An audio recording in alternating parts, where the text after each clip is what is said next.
جنت کے 8 دروازے۔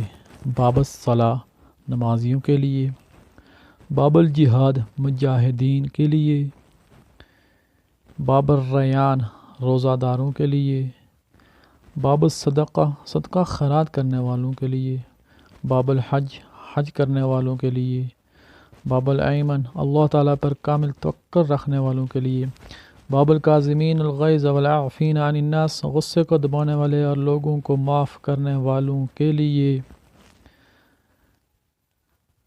باب الذکر ذاکرین کے لیے، یا باب العلم بھی کہا جا سکتا ہے، علم حاصل کرنے والوں کے لیے۔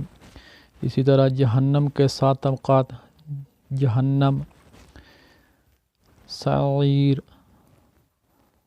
لظا، حطمہ، سقر، جحیم، حاویہ۔